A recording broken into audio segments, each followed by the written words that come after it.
speaker. Our next speaker is our executive director. He teaches at Carleton University. He's got a PhD. He's been writing and thinking about cannabis for, well, since the 80s. I've worked with Craig for a while. This is a deep thinker and a powerful speaker. NORML Canada is absolutely blessed to have an advocate like Craig, with Craig's skill set as our executive director. He is the person who talks to, when the media contact us, he's the one who runs the day-to-day operations. He is just a towering force. So we're blessed to have Craig Jones, our executive director. Please welcome Craig Jones.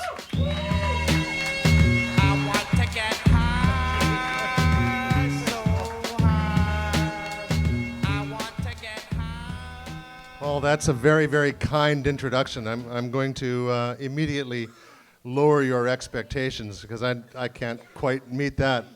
But I want to open by saying a very sincere thank you to Paul and the whole Toronto crowd that are scattered around here, Jack Lloyd and Abby and Jenna and all the people that actually do the day-to-day stuff, because I can't do it from the other side of the province where I live in Kingston. I depend on these people to feed information to me, to give me ideas, to keep me honest, to keep me on the path. I mean, we've all been in this struggle, some of us for a very long time. Looking at John Conroy and Alan Young have been in this longer than I have. But I guess, when the next government is formed, it'll be up to me and probably one or two other people to go to Ottawa and actually make the case. And that's a big part of what I'm here for today, because I have my own ideas, of course. I've been working on this for a long time, and there are a couple of urgent points that I want you to make, and then I want you to tell me what you think about them. I wasn't here for the entirety of the last panel, but I did hear some conversation about how to vote in this coming election. And I know there's only a handful of people here. It's hard to make a difference with a handful of people in one room. But our electoral system is an archaic institution designed in the 17th century for men who held property and no one else. And it's very important that you understand how out of sync our electoral system is with our current reality as a multicultural society. But what they did with this electoral system was simply add other people into it. First, they added men who were not property holders, and then they added women, because eventually women became property holders. They had to add them. But it was very kind of, ad hoc, bubblegum chewing wire kind of operation. And that is, it's very much like our drug laws. They've just been modified as need arose, and not with any design or plan in mind. So as a consequence, we are operating with an electoral system today. It's called single-member plurality, or first past the post, that is entirely out of sync with our needs as a contemporary Canadian multicultural society. So that's the first thing you have to understand, is how out of sync our electoral system is. That said, one political party is advocating and serious about changing our electoral system, and correct me if I'm wrong, but it's the Liberals. So that would be a major advancement if we could hold their feet to the fire and get them to modernize our electoral system. Because under the current system, this election coming, October 19, it's entirely possible for the Prime Minister to form another majority government with a minority of all the votes cast, like he did last time. That's the way our electoral system works. And by the way, that is also the way the Liberals managed to stay in power for as long as they did, because people on the right split their vote across the Alliance and the Reform and the Conservative Party, right? So I urge you to think about this when you're deliberating over your vote. I'm anticipating that there's not many Conservative voters here. One party is making a strong case for electoral reform, for reform of our voting system, and that's the Liberal Party. So not only are they promising to legalize cannabis, but they're promising to modernize our electoral system. And I think those are two very important things for you to think about. Right. Now, the second thing is, what is the second thing? Oh, no, here it is, here it is, here it is. Our political parties are they don't function very well. And one of the reasons they don't function very well is because the leadership structure basically takes over running the party between elections. Our political parties have sort of devolved to being machines strictly for running elections, and that's it. They kind of vanish into the woodwork. They just go dormant between elections, and that's an unfortunate thing about the Westminster system, but that's the system we have.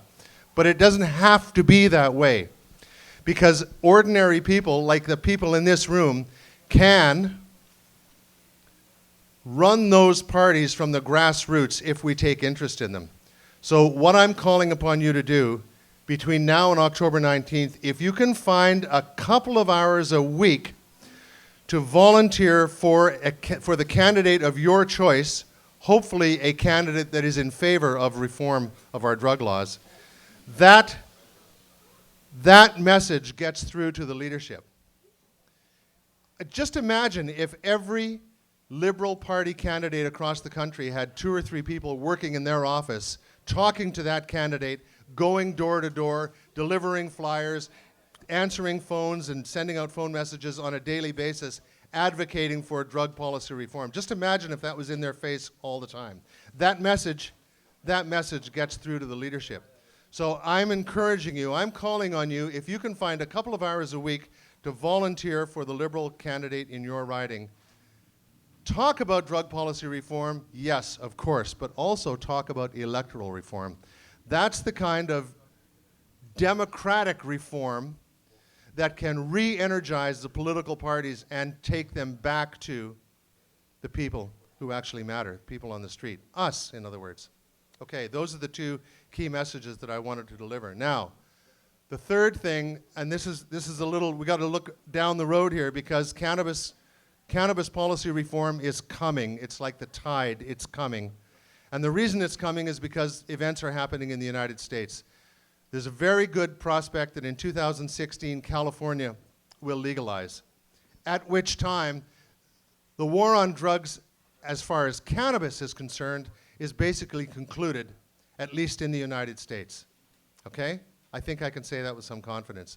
Various jurisdictions will hold out for various lengths of time, but California is regarded as a bellwether state. Once California legalizes, the whole of the United States will legalize, and the pressure on Canadians to do something, say we have another Harper majority, God forbid, will be intense, okay? So we've got to think about this. Because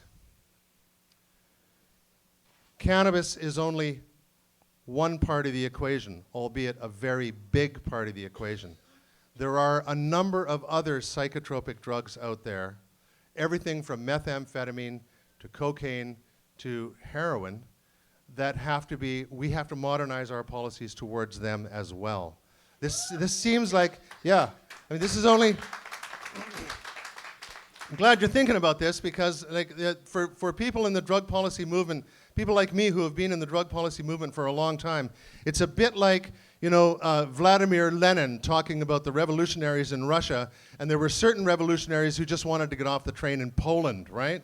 In other words, if I can turn Poland into a socialist republic, that's fine. I don't care about the rest of the world. But it can't happen like that.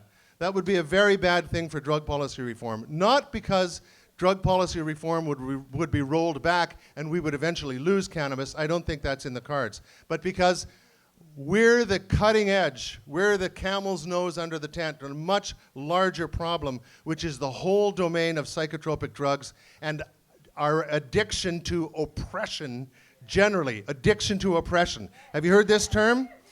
Those of you who saw that very powerful video by Louise Arbour, I think that's the most powerful message from that video. We, as a species, are addicted to oppression. It manifests itself in cannabis, but that is changing. But cannabis is only one part of the equation. And those of us who have seen, who have understood the arguments, who have made the case, who have gone this far, with cannabis policy reform, we now have to turn our attention to all those other drugs. Now, I'm not standing here making a case for legalization and regulation of methamphetamine. I mean, I can make that case, but that's not why I'm here today. I'm asking you to pick up your gaze from cannabis after this victory is won and look over the horizon to see how we can relieve the burden of suffering and the business of oppression on all those other drug users.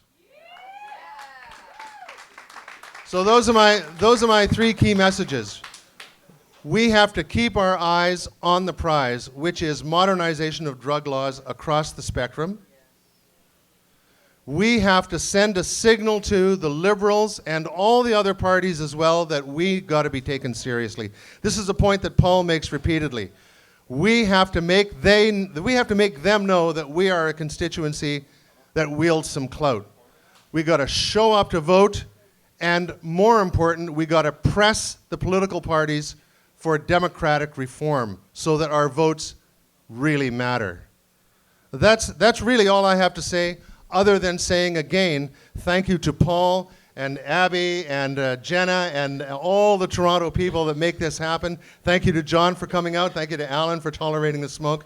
And I'm happy to answer any questions or entertain any abuse.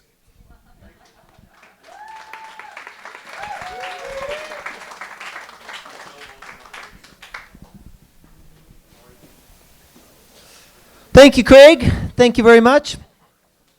So the next speaker.